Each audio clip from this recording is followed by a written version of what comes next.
How to order chicks online with Truist. Hey everyone, welcome back to the channel. So if you need new chicks, well here is how to order them online with Truist in just a few clicks. So now without further ado, let's get started. So first thing first, open any web browser and now here once inside, you can just click on the search bar and simply search for Truist Bank.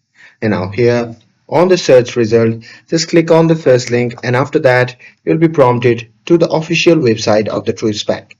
Now here you simply have to log in with your credentials and once logged in on your main dashboard, you simply have to click the checking account you want checks for. And there you just have to look for order check or check services in the account option menu and there you just have to pick your check design, quantity and any personalization option. And with that you just have to review your shipping address, confirm the cost if any and then submit the order.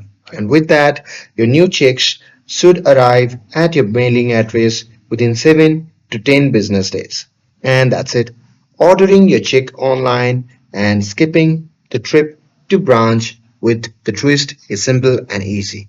And with this, if you found this video helpful, then don't forget to like, share, and subscribe to get updated for more videos. Thanks for watching, and I will see you in the next video.